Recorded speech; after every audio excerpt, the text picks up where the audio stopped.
현대 트랜시스 2024년도 실적을 스루풋 회계로 분석한 내용을 진행하겠습니다. 매출은 3.1% 감소했고 영업이익률은 마이너스 1%, 영업손실 1%입니다. 가공비 배부 재고자산 회전율은 29.5회전. 분석 결과 2025년 납품단가 인상시켜 주어야 하지 않을까 생각이 들어가네요. 그 뒤에 내용은 그 2025년도 기업 경영 실적을 분석하기 위한 알고리즘을 개선하기 위해서 2024년도 연간 실적을 하면서 수치 연결이라든지 알고리즘을 좀 개선하는데 목적이 있어서 작성을 하게 된 점을 미리 좀 알려드립니다. 스루풋 회계로서 매출액이 8조 3,326억 원, 3.1% 감소했어요. 전년도에는 13.7% 증가했었는데 매출에 비례하는 매출 재료비는 7조 1,161억 원으로 2.8% 감소했습니다.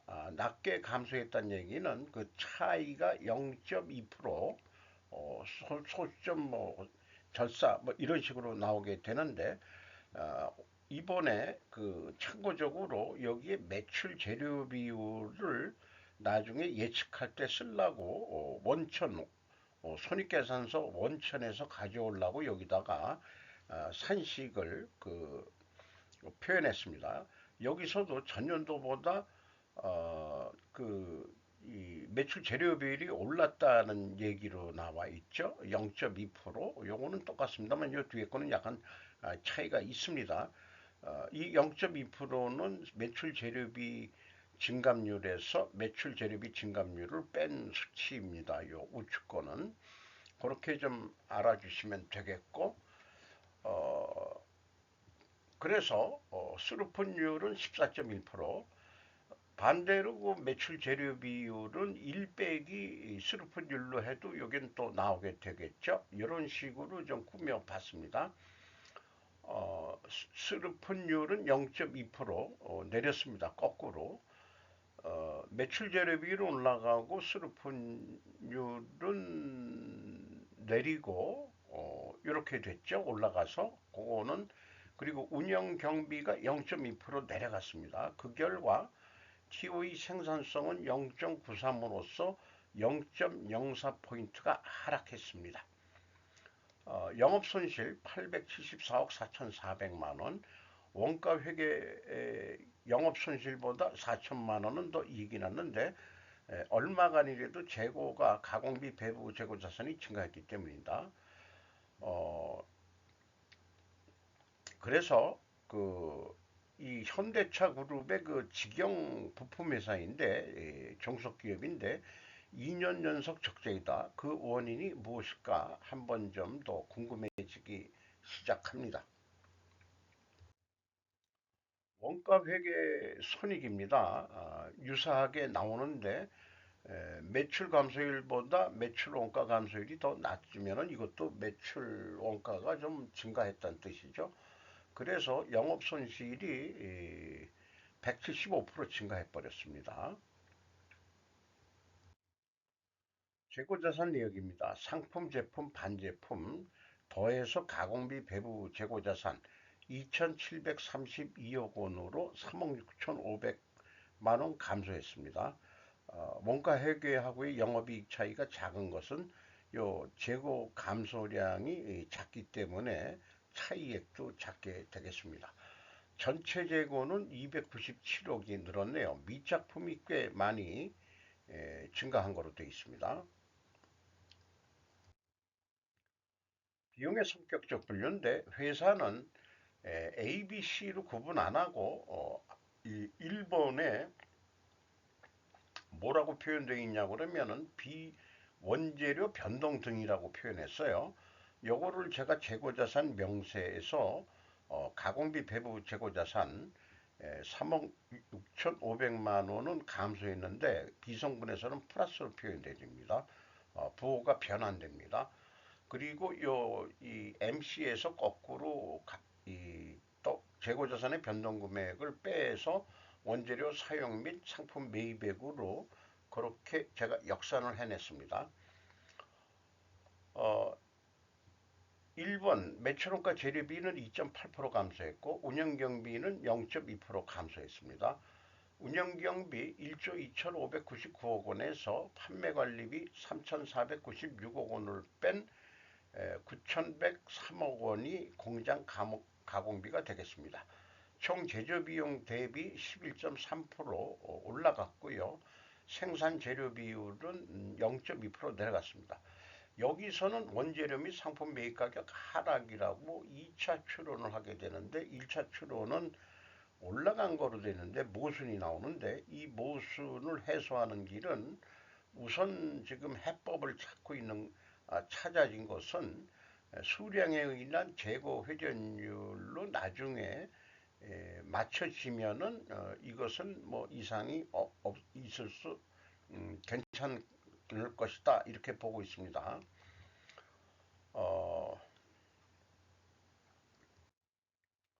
그래서 이거 1단계 재고자산의 변동 증가액 비교는 제가 맞춰준 수치이기 때문에 의미가 없고요.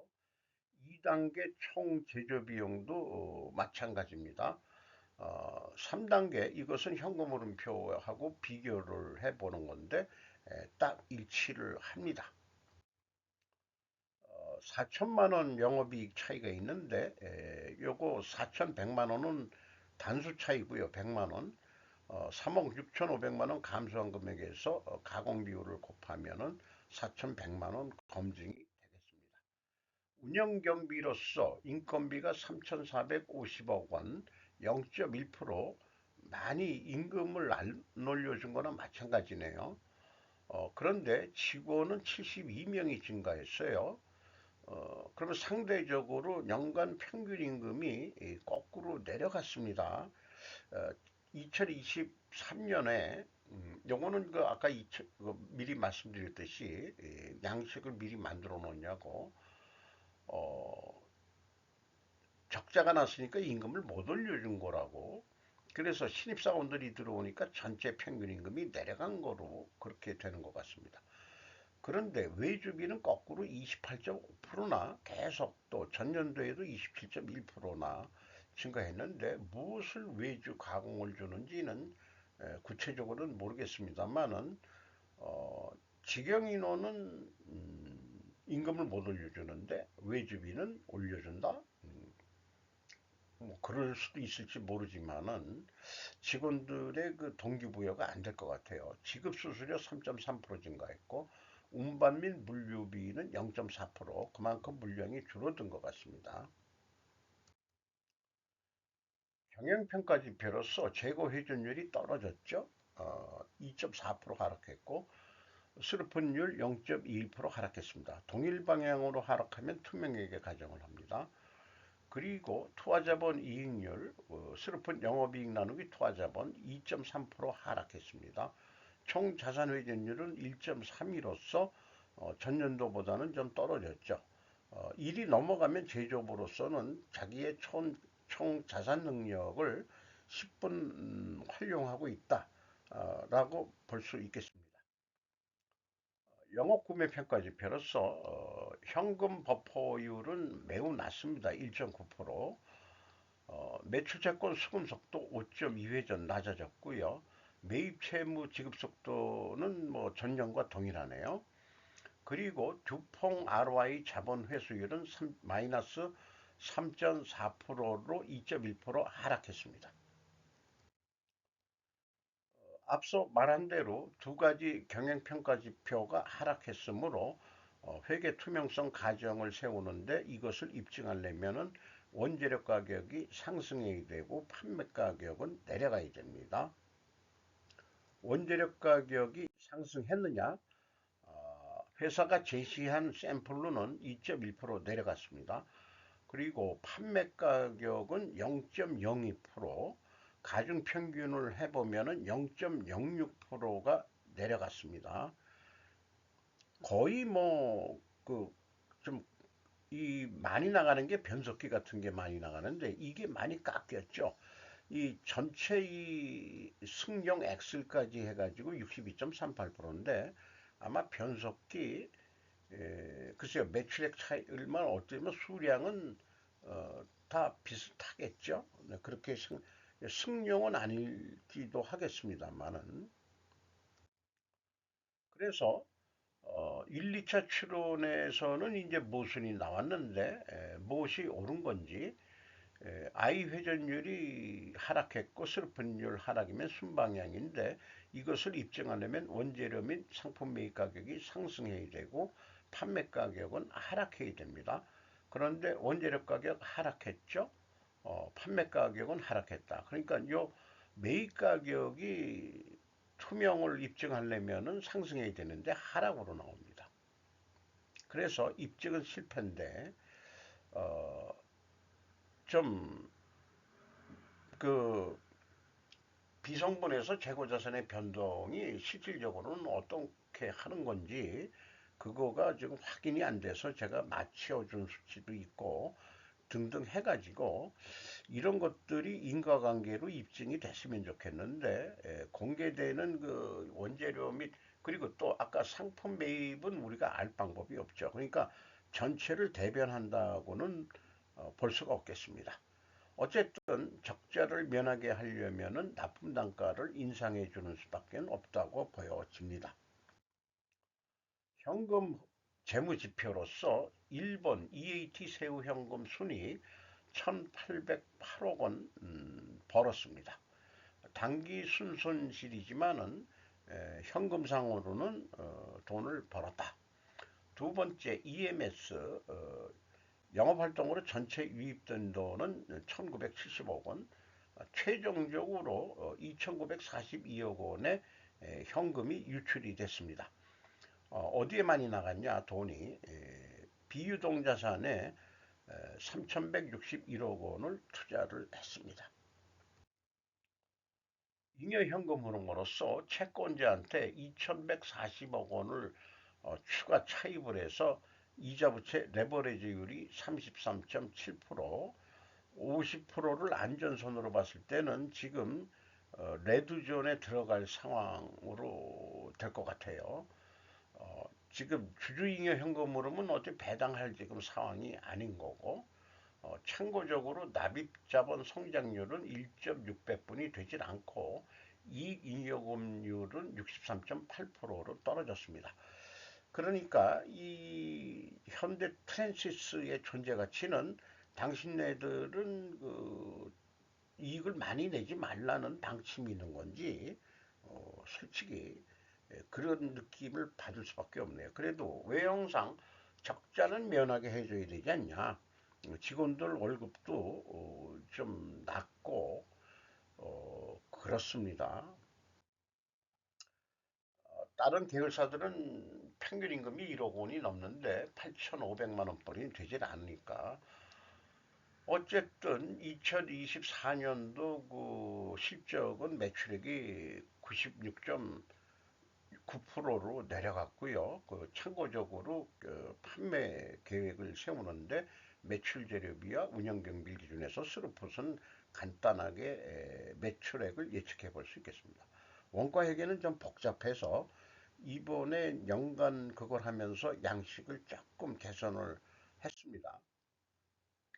참고적으로 이렇게 얘기합니다. 현대차 입장에서는 종속회사든 협력업체든 어, 좀 재고가 증가한 회사에 대해서는 가격을 깎을 필요가 있다. 이렇게 이제 제가 결론을 내는데 왜 그런지 논리적으로 좀 설명을 수치를 보면서 말씀을 드리겠습니다.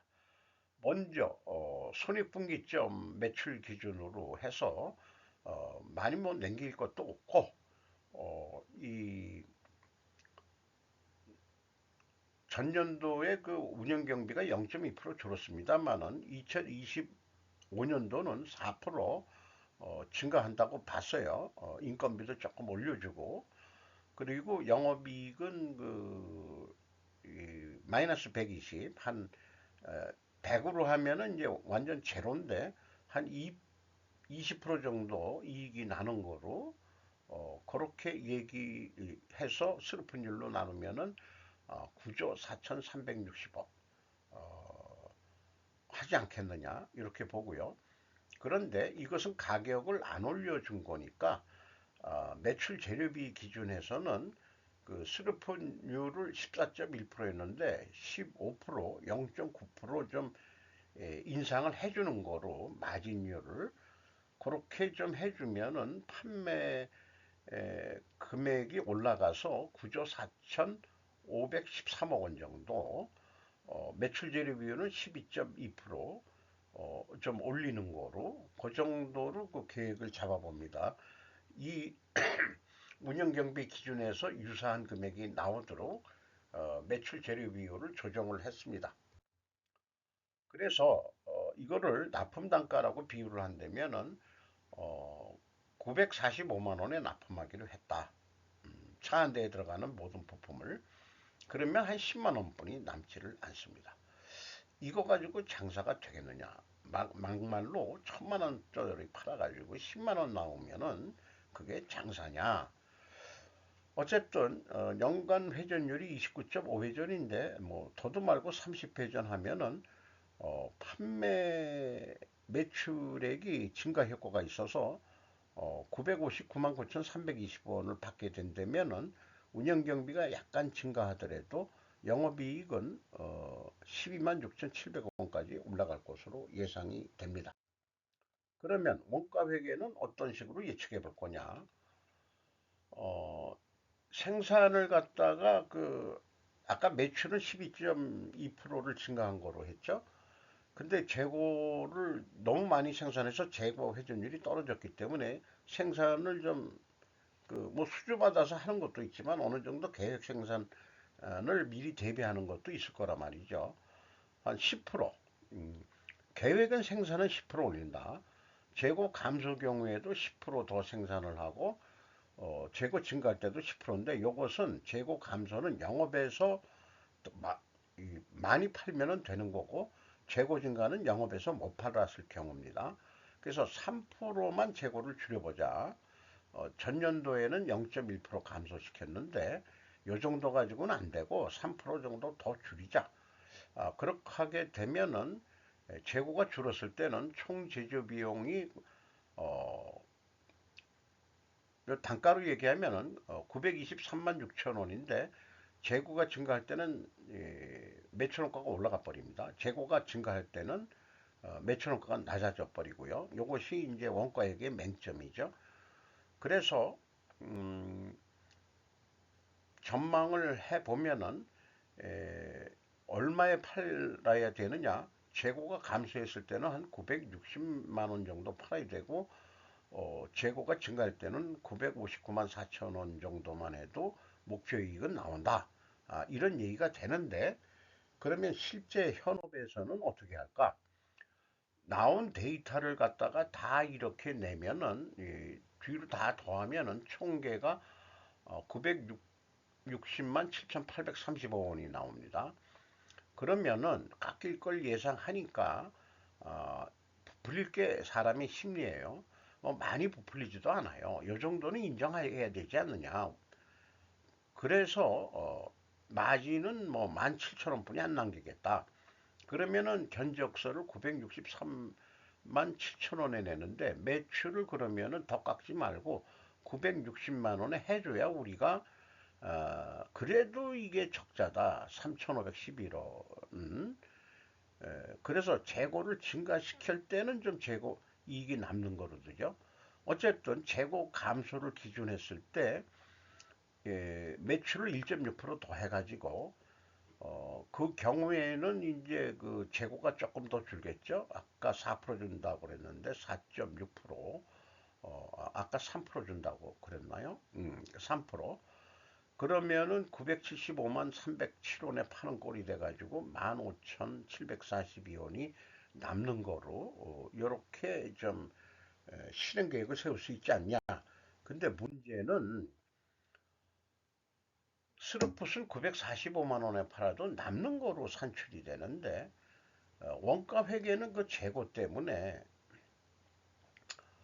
960만 원에 해더라도 재고가 감소하면은 10만 원 적자예요.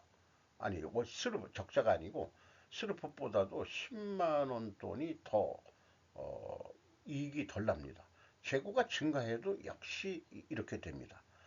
그래서 제가 계속 얘기하는 것은 의사결정은 스루풋으로 해라. 그리고 실질적으로는 남는 거다라는 것을 저는 지속적으로 좀 소개할 겁니다.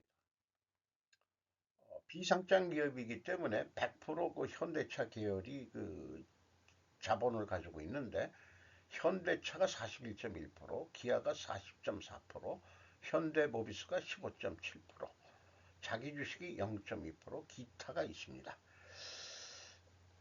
어, 어, 이거 다음에는 현대모비스도 한번 해보도록 하겠습니다. 아, 요 뒤에 내용들은 참고 자료인데 그냥 넘어가는 거로 하겠습니다. 어쨌든 그 스루펫 회계가 21세기 골든 회계가 되기를 바라면서 마치도록 하겠습니다.